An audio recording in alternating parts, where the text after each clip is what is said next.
Now move on to item 5 on the agenda, on the report on the ICPD Programme of Action implementation in the UNECE region and brief information on the overall results of the ICPD Beyond 2014 Global Survey.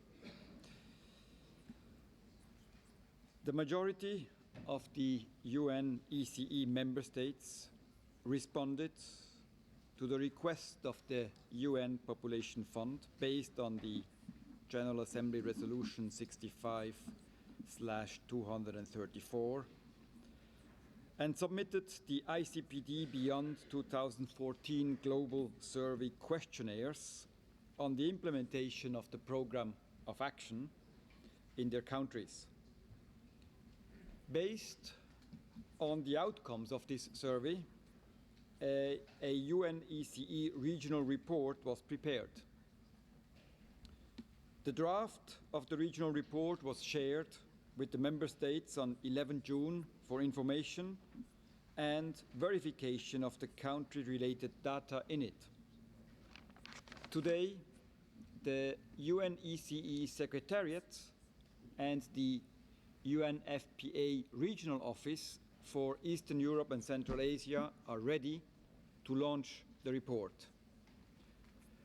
Let me therefore invite Mr. Werner Haug, the Director of the Regional Office for Eastern Europe and Central Asia of UNFPA, and Ms. Vitalija Gaucaite Wittich, the Chief of the Population Unit at UNECE and Secretariat of the conference, to take the floor in this order and present the findings of the report.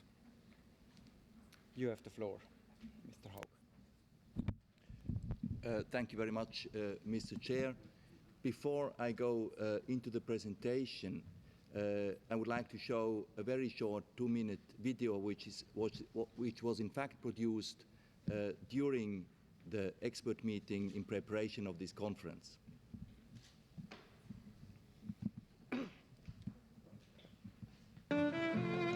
In 1994, world leaders gathered in Cairo to agree on how to address the pressing population challenges of the time.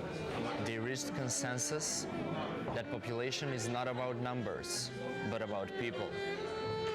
Women's empowerment, safety in pregnancies and childbirth, the potential of young people, and basic human well-being have moved to the top of the agenda. This is the promise of Cairo. If we make progress on these issues, if we protect basic human rights, it will help ensure a world that meets the needs of current and future generations. Nearly 20 years later, there are many reasons to celebrate in our region. People are living longer and healthier lives.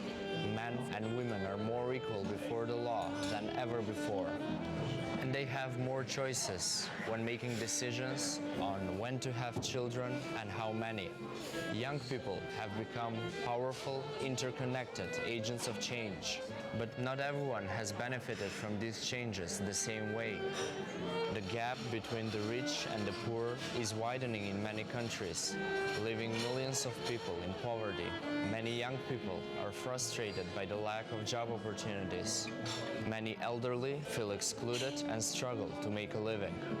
HIV is on the rise in Eastern Europe and Central Asia, and as our climate changes, it disrupts lives on an unimaginable scale. No country is immune to these trends. A large number of vulnerable people exist even in the region's richest and most developed countries. Creating a world that meets the needs of all 7 billion of us and the future generations is a huge challenge. It's also an opportunity for us to revisit the agreements made in Cairo nearly 20 years ago and adjust them to today's world. And this is exactly why we need everyone on board. Governments, international agencies, men, women, and young people, so that all of us and the generations to follow can enjoy the promise of a satisfying life and a stable and secure environment.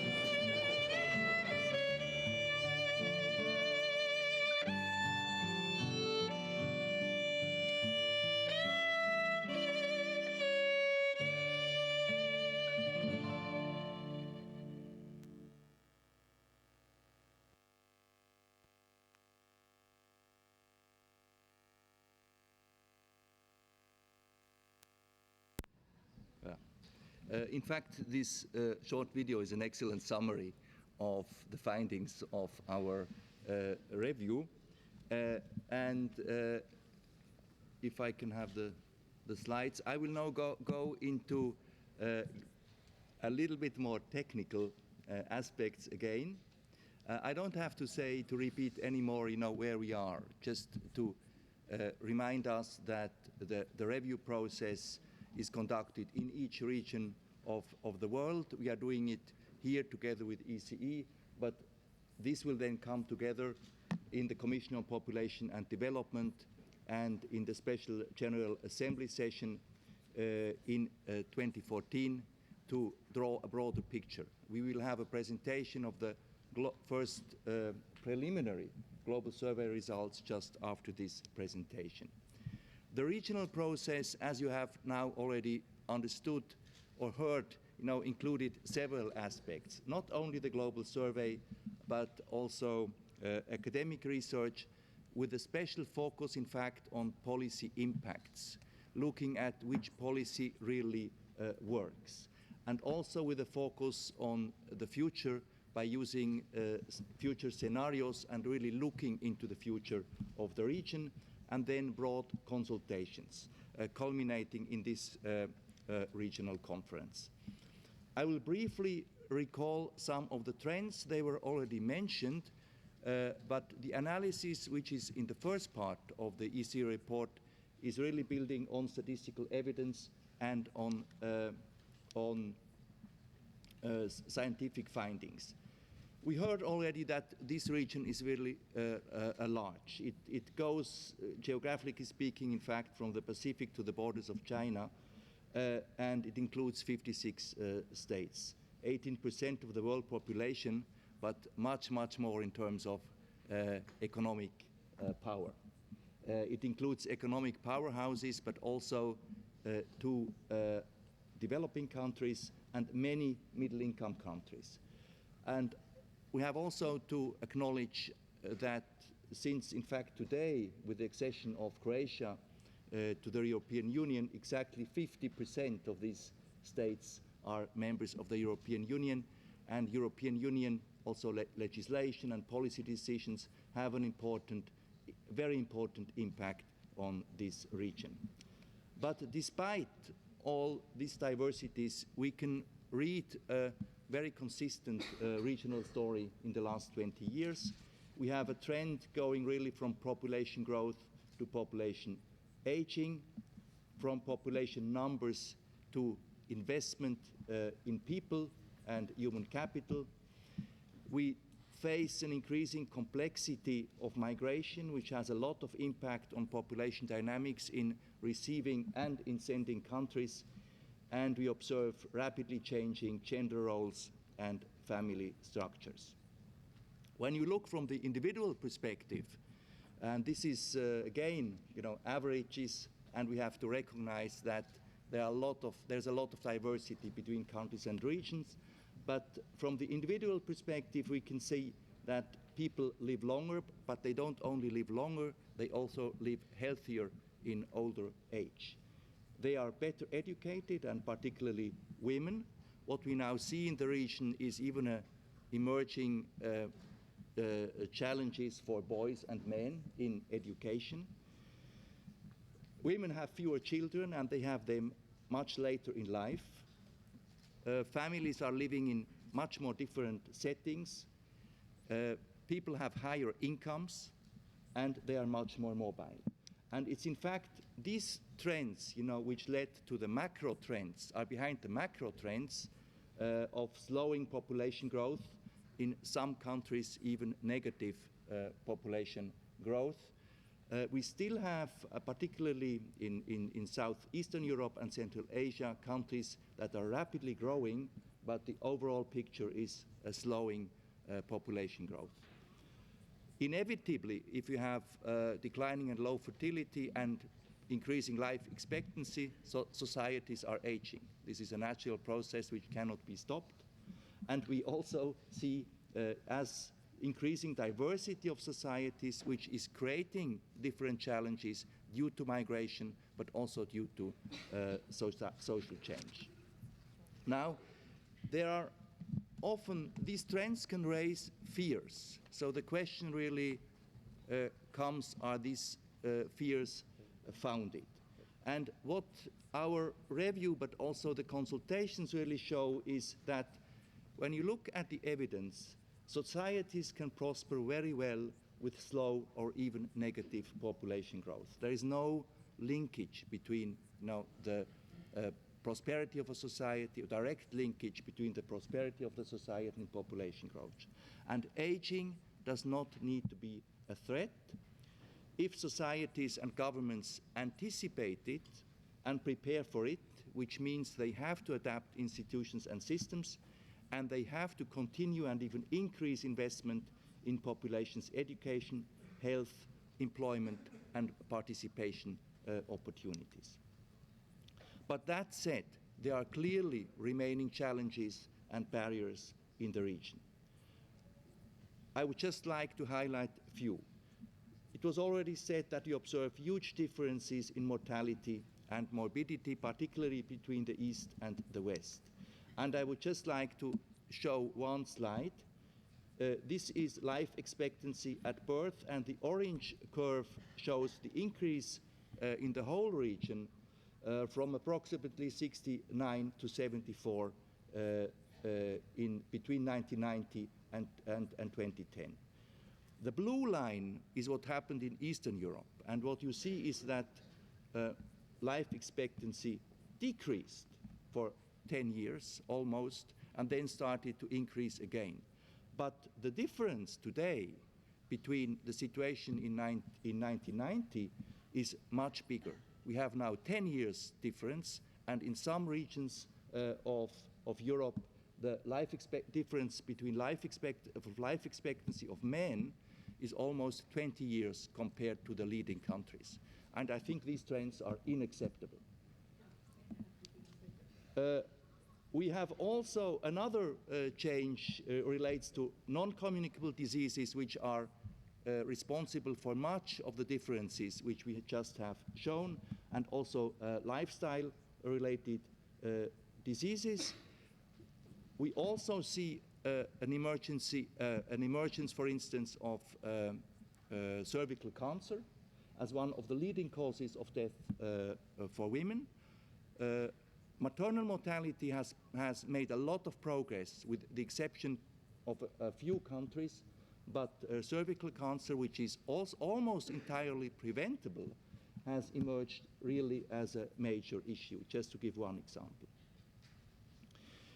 STIs, sexually transmitted infections, and HIV are unacceptably high, particularly among young people, and again, particularly in Eastern Europe and Central Asia, leading to high levels of infertility at young ages, combined with the impact of abortions, of frequent abortions.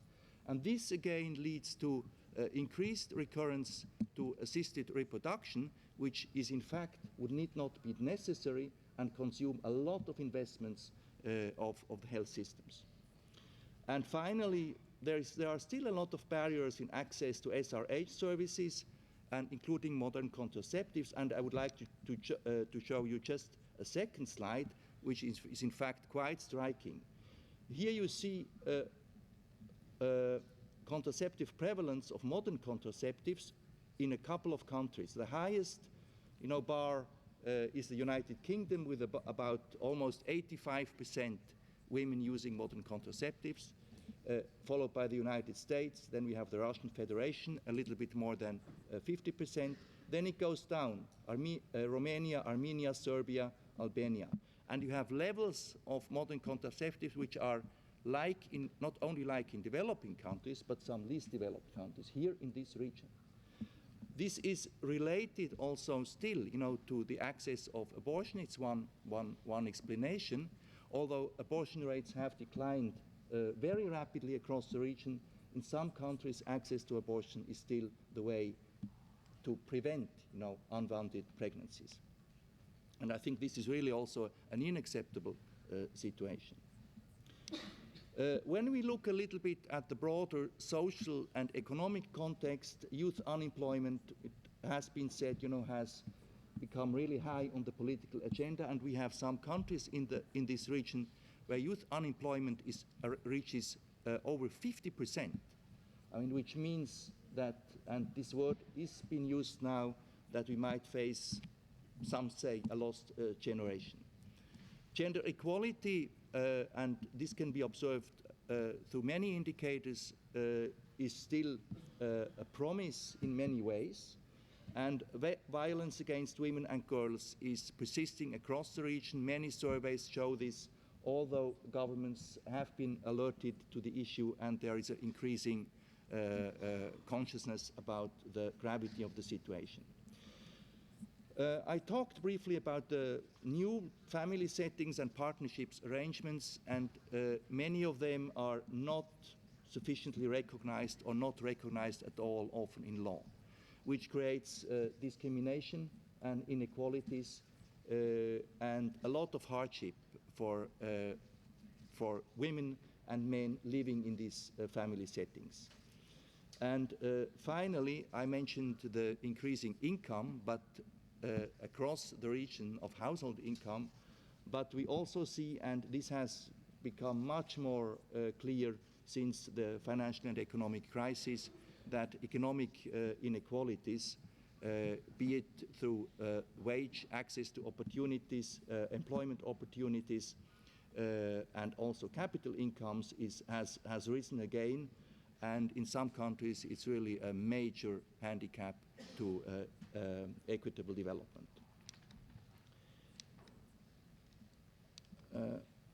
So this leads, in fact, to the question, how do now policies in this region respond? And I would like to hand over to Vitalija to address the policy issues that came out of our global survey.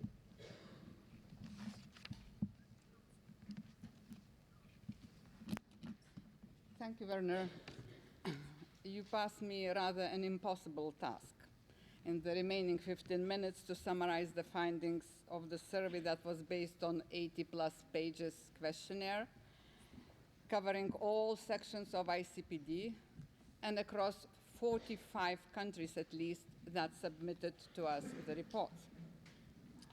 And within the country, the questionnaires were filled by many institutions, many agencies, ministries, statistical offices, and also scientific institutes. But also in many countries, NGOs were quite much involved in filling these questionnaires and had a chance to express their views on it. We would like to once again thank all the governments and all institutions, as well all people who spent, I think some of these people are here in the conference room, who spent and invested their time and work into filling these questionnaires. And also I would like to express thanks to our colleague for a while, Dr. Dimitar Filipov, who was helping us to coordinate the survey in UNECE region and who managed to synthesize this mass of information that was collected into the one regional report. The report is available on the website as from today, and most of the corrections or the data verification that we received during this consultation process from 11th June until now are included in the version that is on website. One thing I would like to ask also the countries to give us permission to put these questionnaires on the website after the conference, because it has such a mass of good information and can be used by many. I'll move now briefly to the report itself and try to highlight some policy matters that we managed to elicit from this report. First of all, about the policy approaches. Through the reports, through the questionnaires, we see that there are two different policy approaches in the UNECE region addressing ICPD Programme of Action issues. First, and it is most common in the western part of the region, is cross-sectorial approach. When the comprehensive coverage of an issue through a variety of cross-sectorial public policies is used, there are no anymore population policies as such. And this cross-sectorial approach has its, of course, advantages and disadvantages, but a good advantage, I would say, that it is really generally supportive in realizing people's individual choices. It's helpful. We also have more in the eastern part of the region the approach that is macro-level regulation with quantitative goals, and often these are called demographic strategies or demographic security strategies or population strategies. And this is much more quantitative and on the macro level. Then to complement and to address the ICPD issues, there are some additional policies that are so specific social or other policies that are included. It's a different approach. When we looked through the report, we didn't see that it was better or worse. We cannot judge about it, but I think this is an interesting finding. Now for the overall policy responses. Overall, the UNECE countries report a very wide variety of policies, programs, strategies, actions. They expand beyond these traditional population policies that we used to be, and they include many welfare policies that cover vulnerable groups, especially youth, older people, people with disabilities, and women.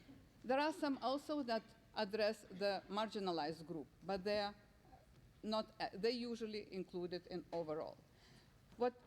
Another finding is that we found that it's much stronger focus on sexual and reproductive health and reproductive rights could be observed over those 20 years and in all those programs and policies.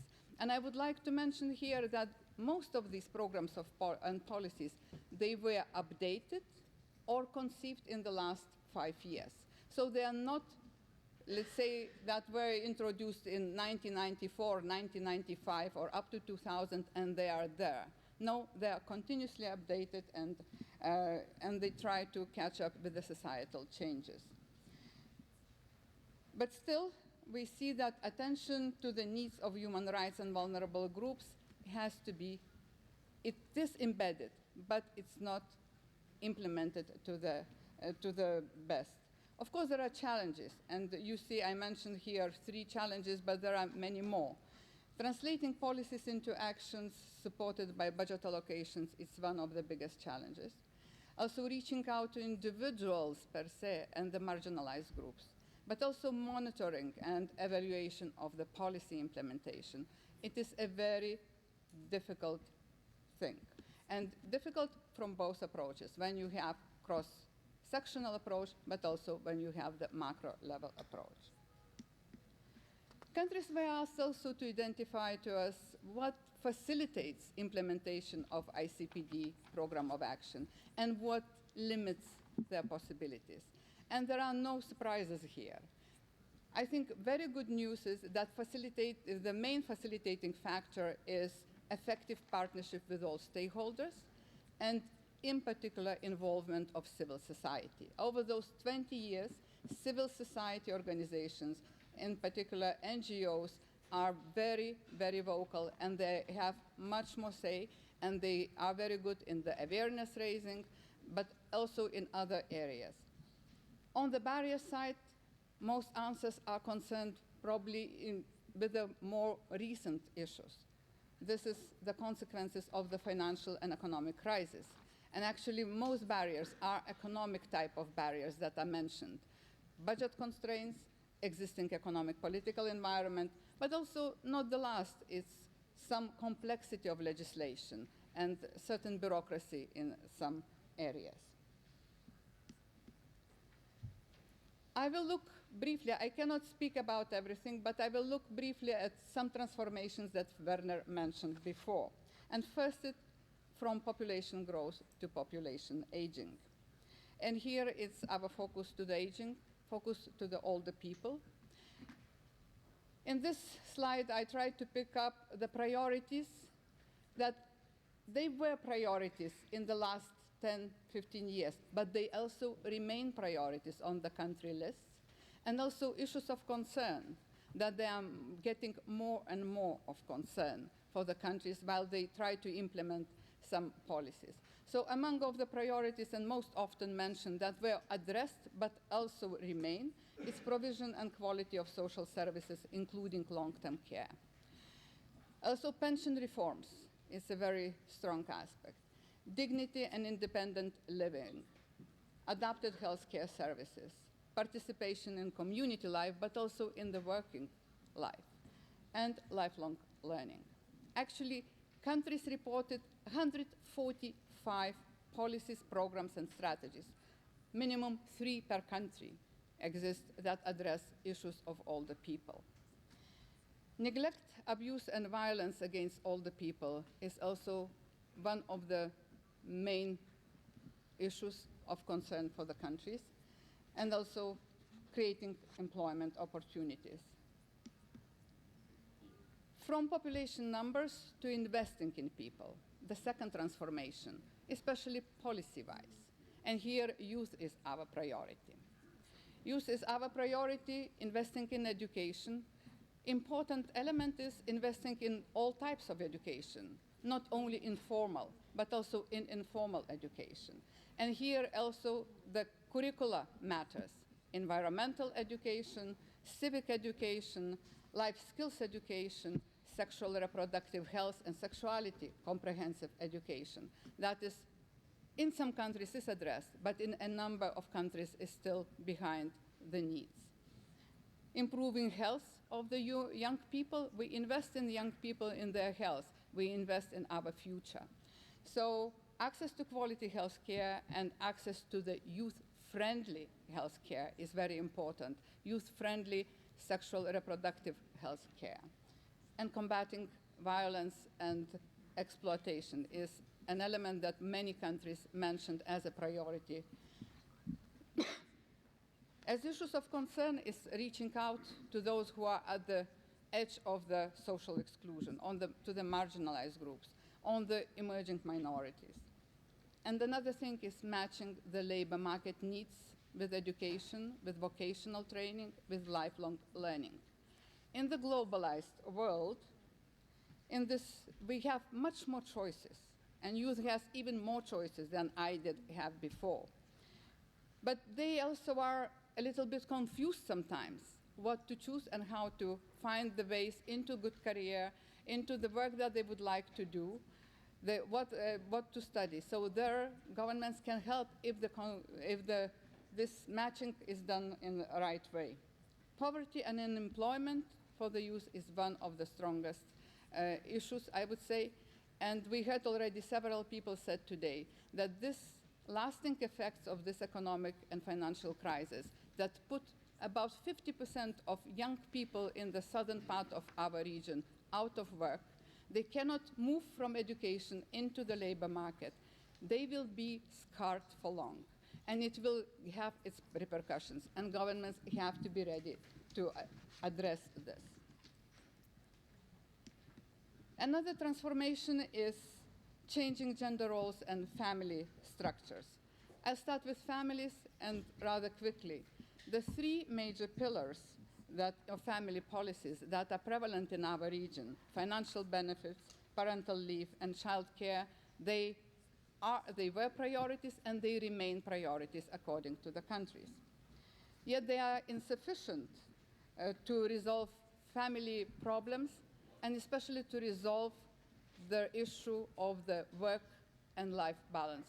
How to combine the work and parenthood. It's not an easy task, and in many countries we learn that child care facilities are not yet there, or they are lacking quite behind. Non-traditional living arrangements, they spread along. We have a lot of cohabitating couples with children. In fact, more than 50% of children are born in the extramarital relationships. So we have to have a certain legal basis for that, and many countries mentioned that this is lagging. Same for the same-sex couples. Another thing that emerged, and in an interesting way, it emerged that responsible fatherhood, the issues of the fathers that need to be addressed. Quite a few countries asked for that.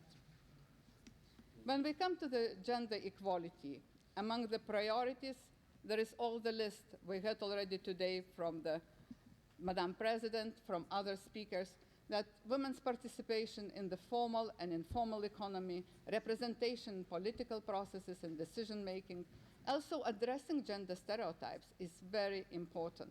And we know that from quite a solid also research, in addition to the report here, that in the families where the tasks, home tasks are shared equally between men and women, families are much happier and they have more children. This is one of the findings also, I think, from many research. We have gender-based violence and trafficking in human beings, mainly affecting women and young girls. And this is on the list to do, on the priority list for the countries. Persisting harmful traditional practices also very important still in our region. We have some pockets in our region that force girls to marry in a very early age. We have also genital mutilation happening in our region. So there are these harmful traditions that are not only of the other regions, but also within our region. The gender pay gap still exists, and many countries actually put forward their priorities to reduce that gap, but not many think about that this gender pay gap also translates into the gender gap in all the age pensions. This also has to be on our priority list. Now I'm coming to the core of the ICPD Programme of Action on the sexual and reproductive health and reproductive rights. I couldn't manage to put it into the triangle. It's too much of information and too much of issues. But I must say that countries reported quite a lot of achievements there and quite a lot of progress. But once again, when they say that the progress was done in certain area, it was also said that this area still needs to be on our priority because we didn't reach everything what we opted for.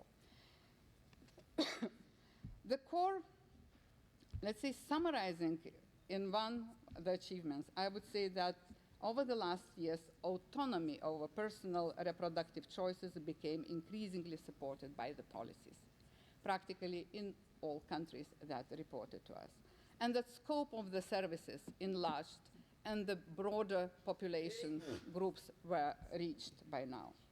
Safe abortion is generally acceptable and accessible in our region.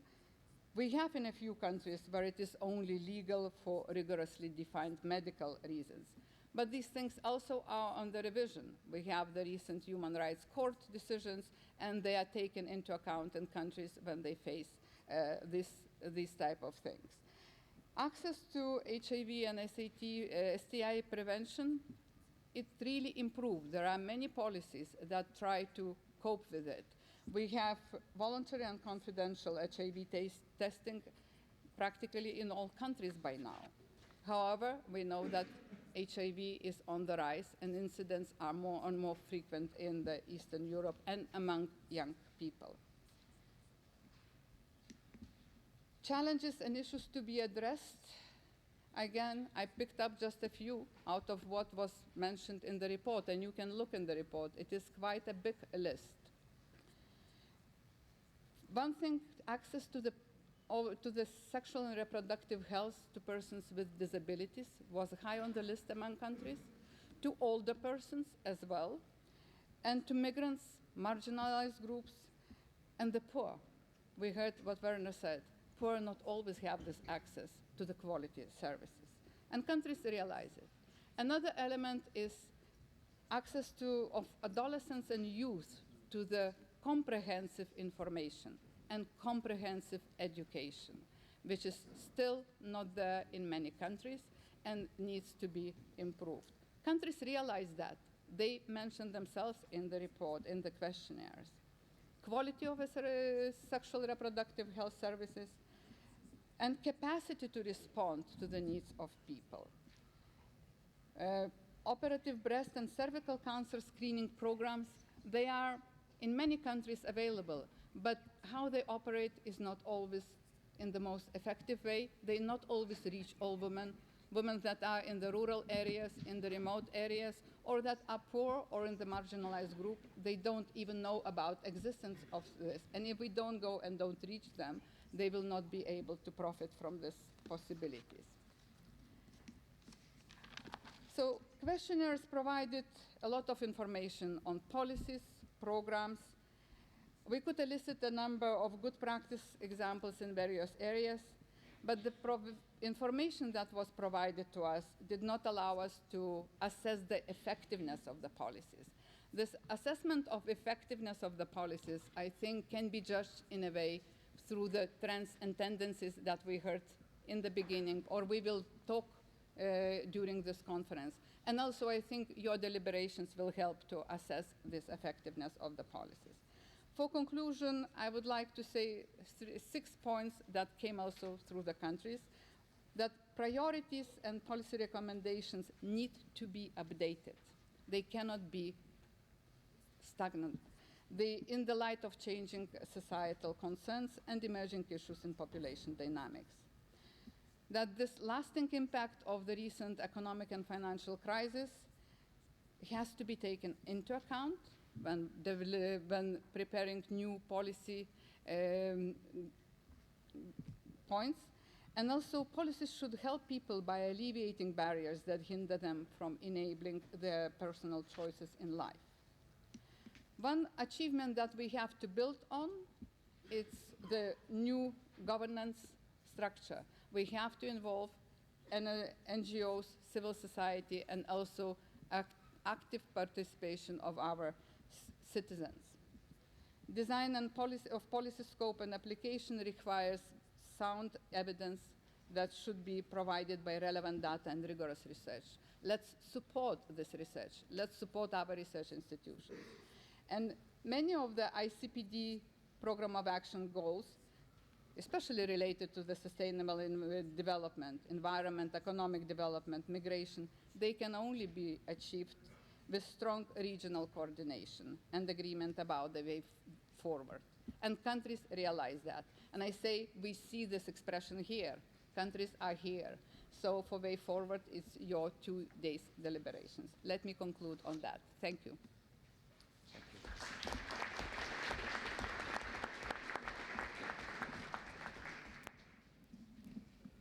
Thank you, Vitalija. Thank you, Werner, for your presentation of the main findings of the survey on the ICPD Programme of Action implementation.